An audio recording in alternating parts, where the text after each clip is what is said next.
વળી કોઈ ડ્રોબો કાઢવા હોય તો કામ આવે. એ રીતે આ બધું ગોઠવી નાખ્યું 80 ઊંટ પર. પણ એક વાત નક્કી થયેલી હતી ફકીર સાથે કે આ બધો માલ તમે તમારા ઊંટો પર ભરો ત્યારે 40 ઊંટ મારા અને 40 ઊંટ તમારા, આ રીતે ફાળવ્યા હતા. 80 ઊંટ એના પર માલ બધો ભરી નાખ્યો અને પછી બહાર નીકળે છે. બહારે જ્યારે નીકળતા હતા ત્યારે એક પગ સાથે ડાબડી અથડાઈ. ડાબલી હોય ને નાની, પેલી બજર સૂંઘતા હોય ને એવી એક ડાબડી પગ સાથે અથડાઈ. ફકીરે લઈ લીધી. પેલો બગદાદના બાદશાહને કહે છે કે મને ડાબડીની પરવા ન હતી. થોડી ઓળખાણ તમને થઈ જશે એ કોણ હતો તે. મને ડાબડીની પરવા ન હતી એટલે મેં ડાબડી તરફ બહુ લક્ષ્ય ન રાખ્યું, કારણ કે મને 40 ઊંટ હીરા, માણેક, મોતી અને પન્નાથી ભરેલા મળતા હતા. હવે આ ડાબલી સાથે મને લેવા કે દેવા? અમે બધા આ ફકીર સાથે અમે બહાર નીકળ્યા. ફકીરે કીધું તમે જાઓ બગદાદ, હું જાઉં છું બસરા. એ બંને અમે છૂટા પડ્યા. થોડોક આગળ વધ્યો ત્યાં મને વિચાર આવ્યો એટલે તરત જ હું દોડતો ફકીર પાસે આવ્યો. ફકીર પાસે આવી કરી અને ફકીરને કીધું તમે તો ખુદાના બંદા કહેવાઓ, તમને આટલી મિલકત સાથે લેવા કે દેવા, અને આટલી મિલકત તમારી પાસે હશે તો બંદગીમાં વિક્ષેપ પડશે. બહુ મિલકત હોય તો બંદગીમાં વિક્ષેપ પડે, એટલે તમે એમ કરો 10 ઊંટ મને આપી દો. ફકીર કે ઠીક છે લઈ જા.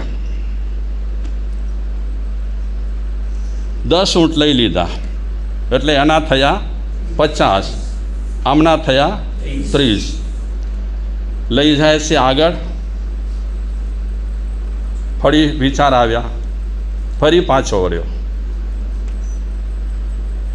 ફકીર પાસે આવી કરી અને કહે છે બાબાજી તમે તો એટલા ત્યાગી છો, તમે તો એટલા વૈરાગી છો, તમે તો ખુદા સાથે તાલ મેળ મેળવ્યો છે, તમને આ મિલકત સાથે લેવા કે દેવા, લાગે કે વળગે? આવી ઝંઝટ તમારે લેવી ન જોઈએ. માણસો છે ને પોતે લે બીજાને સલાહ આપે, માણસોની આદત છે. પોતે લેવા માગે છે અને ફકીરને સલાહ આપે છે કે તમે તો વૈરાગી છો ને, ત્યાગી છો ને, આવા છો ને, તેવા છો ને. ફકીરને કહે છે બાબાજી આ 30 ઊંટ તમે શું કરશો? આ સંભાળવું, એના સંરક્ષણ માટે ચિંતા કરવી, અને એના સંરક્ષણ માટે ચિંતા કરશો તો તમારી બંદગી નહીં થાય બરાબર. એના કરતાં એમ કરો કેશવજી ભાઈ 10 ઊંટ આપી દો. ફકીર કહે લઈ જા બચ્ચા, એટલો ટેન્શન મને ઓછો, જા ભાગ. એ વેપારી એ ભાઈ 10 ઊંટ લઈ ગયો. પેલો આંધળો જ કહે છે કે 10 ઊંટ મેં લીધા, હવે મારા થયા 60 અને ફકીર પાસે રહ્યા 20. 60 ઊંટ લઈ કરી અને જ્યારે હું બગદાદ તરફ જતો હતો, થોડું હું ચાલ્યો ન ચાલ્યો ત્યાં મને વિચાર આવ્યા એટલે પાછો વળ્યો. પાછો આવી કરી ફકીરને કીધું જરા ઊભા રહેજો. ફકીર ઊભા રહ્યા. ફકીર પાસે પહોંચ્યો. ફકીરને કહે છે મહાત્માજી, બાબાજી આ 20 ઊંટ તમે લેશો, એની સરભરા કરવાની, એની સંભાળ રાખવાની, અને આ ઊંટો પર જે માલ લાદેલો છે તમારા માટે તો એ બેકાર કહેવાય, કારણ કે તમે તો ખુદાના બંદા કહેવાઓ. તમને ભગવાન સાથે અને ભગવાનની ભક્તિ સાથે લેવા દેવા રહેલા હોય, તમને મિલકત સાથે લેવા કે દેવા, એ ઝંઝટ તમે ઓછી કરો અને આપી દો. કેટલા ખપે કે 10 આપી દો, લે લઈ જા બચ્ચા 10, કર લીલા લહેર. એ 10 લીધા, વળી પાછો હવે એના થઈ ગયા 70. 70 થયા પછી પણ હું વિચારવા લાગ્યો, બાદશાહને કહે છે, હું વિચારવા એ લાગ્યો કે ફકીરનો એકે ઊંટ ન હતો, આજે 10 ઊંટ લઈ કરી અને જઈ રહ્યો છે, ખાલી ખમ હતો, મારા જ 10 ઊંટ આ ફકીર લઈને જઈ રહ્યો છે, હું લઈ લઉં. એ પણ એ પાછો વળ્યો. માણસને ગમે તેટલું મળે, આપણી ખોપરી જેવી છે, આપણી બહુ ખોપરી ખરાબ છે, લે એના સિવાય વાત જ નથી. બહુ ઓછા લોકો રહેલા છે હેપીનેસ વિશે વિચારે છે, હેપીનેસ વિશે. આપણા ભારત સિવાય અમુક એવા કેટલાક દેશો રહેલા છે, હવે હેપીનેસ તરફ વળ્યા છે. કમાઈને થાકી ગયા છે, પૈસા ભેગા કરીને કંટાળી ગયા છે. હવે એ લોકો વિચારે છે કે હેપીનેસ શેનાથી, હેપીનેસ કેમ મળે, અને હેપીનેસ તરફ ઢળી રહ્યા છે. જ્યારે ભારતના લોકો એને હેપીનેસ સાથે અત્યારે કાંઈ લેવા દેવા નથી. અત્યારે ભારતના લગભગ લોકો એને એક જ તમન્ના રહેલી છે કે જેટલું ભેગું થાય એટલું કરો. મહાવીર ભગવાને ભલે કીધું હોય પરિગ્રહ ના રાખો, આપણે તો ત્યાં સુધી વાત કરવા માંગીએ છીએ કે ઘણા લોકો બોલી રહ્યા છે મહાવીર ભગવાનની એસી તેસી. હવે જે લોકો મહાવીર ભગવાનની એસી તેસી બોલતા હોય એને મહાવીર ભગવાનના સિદ્ધાંત સાથે શું લેવા દેવા રહેલા હોય.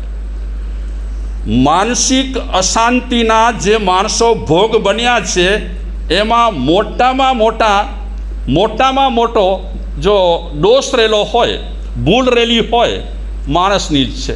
બાકી ભગવાન મહાવીર તો કહે છે આ સુખનો રસ્તો છે, આ દુઃખનો રસ્તો રહેલો છે. હું તો 2 રસ્તા બતાવું છું, 2 રસ્તા વિશે કહું છું, સંભળાવું છું. હવે તમને ઠીક લાગે તે રસ્તે જાઓ. જમ સે અમ તમ સમાર્ય, જે તમને સારો લાગે રસ્તો એ રસ્તે જાઓ. બાકી શ્રેયનો રસ્તો સુંદર છે, પ્રિયનો રસ્તો ખરાબ છે. આ રસ્તા બેની મેં ઓળખાણ કરાવી છે. પ્રિયનો રસ્તો તમે પકડશો તો તમે તમારા હાથે દુઃખી થવાના છો. તો આમ તો તમને શું લાગે છે, જેટલું ઓછું હોય એટલું સારું કે નહીં? આપણું બરાબર વેલ સેટ જીવન ચાલતું હોય, ઘર બરાબર ચાલતું હોય, એવી રીતે આપણી જિંદગી બહુ સરસ રીતે પસાર થતી હોય અને વધુમાં વધુ ભેગું કરીશું. મેં વચ્ચે પૂછ્યું હતું, થોડા દિવસ પહેલાં એક ભાઈ આવ્યા હતા, તો નાનો બચ્ચો એની બાજુમાં હતો. પૂછ્યું મેં એમને કે કોના માટે કમાવો, તો બચ્ચા પર હાથ રાખ્યો. ત્યારે બોલાય નહીં, અપસેટ થઈ જાય માણસ, પણ હવે બોલી શકાય, માણસ ગેરહાજર છે. બચ્ચા માટે કમાય છે, લોકો બચ્ચા માટે કમાય છે. બચ્ચાના નસીબ તમારા હાથમાં છે, બચ્ચાના નસીબ તમારા હાથમાં છે.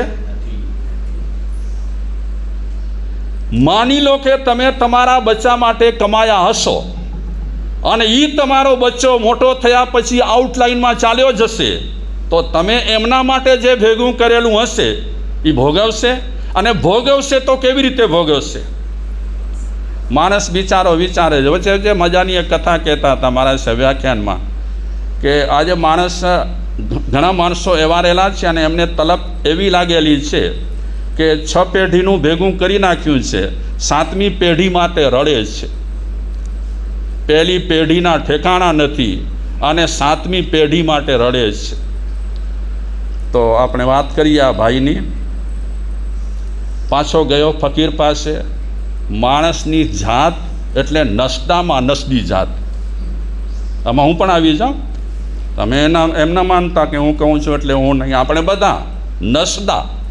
17 વખત નક વઢાવીએ તો પણ પાછા ઠેર ના ઠેર, ફરક ના પડે કાંઈ. એ આપણી જાત છે એવી. ગમે તેટલા ધક્કા લાગે, બને ત્યાં સુધી આપણે રસ્તો ન બદલાવીએ તે ન જ બદલાવીએ. 10 લઈ લીધા, ફકીરે કીધું લઈ જા. એ આવે ને બોલે ને વળી કહે કે તમે ત્યાગી છો ને આવા છો ને તેવા છો, લઈ જા. સામેથી કહી દીધું લઈ જા બાપા, ઝંઝટ ઓછી. રાજી થયો, હું રાજી થયો.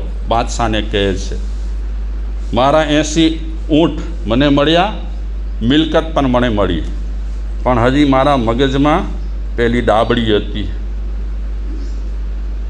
ડાબલી 80 ઊંટ મળ્યા પછી મેં ફકીરને કીધું કે ડાબડીનું શું? ફકીર કહે ડાબડીની ફિકર ન કરો, તમે જાઓ.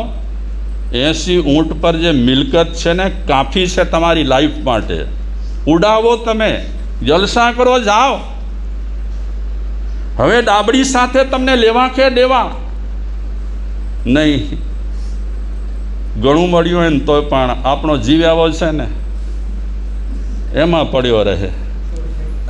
વેદરો મળ્યો હોય, જીવ આપણો બહુ સકણો છે, સકણો, બિલકુલ સકણો, બહુ સકણો છે. આપણને કોઈ પણ તકલીફો અને સમસ્યાઓ ઊભી થાય છે એમાં મુખ્યત્વે બીજા કોઈ કારણરૂપ નથી, આપણે ખુદ કારણરૂપ રહેલા છીએ. ડાબડી વિશે જ્યારે પૂછ્યું ત્યારે ફકીરે કીધું છોડ ડાબડીની વાત, તને મિલકત ખપતી હતી ને મિલકત મળી ગઈ, તારા 80 ઊંટ હતા મળી ગયા, હવે તને શું? ખાલી ખમ તારા ઊંટ હતા. એ 80 ઊંટ પર અત્યારે કિંમતી માલ ભરેલો છે. હવે ડાબડીમાં જે હોય તે નહીં. ફકીર સાહેબ તમે તો કેટલા સુંદર રહેલા છો. કામ કઢાવવું હોય ને કોઈની પાસેથી તો શું કરવાના? વખાણ કરવાના. કોઈને દબાવવો હોય ને તો જોરથી અવાજ કરવાનું, બેસ. ભલે આપણામાં અંદર ખોખલા પડ્યા હોઈએ પણ જરા અવાજ કરીએ ને દબાઈ જાય. વખાણ કરે છે ફકીરના, તમે એટલે કેવા સરસ છો, ત્યાગી, તપસ્વી, મહાન વ્યક્તિ રહેલા છો. ડાબડીમાં શું છે મને કહો ને. ફકીરે કીધું છોડી દે, ડાબડીની ઝંઝટમાં પડવા જેવું નથી. નહીં, કહો ને ડાબડીમાં શું છે? ના કહીએ ને તેમ ઘણાને કહીએ તમે તપસ્યા ન કરજો, ભલે તમારી તબિયત નથી રહેતી હમણાં. નહીં મહારાજ સાહેબ, દિવાળીમાં તો ગમે તે થશે, તપસ્યા કરવાના જ.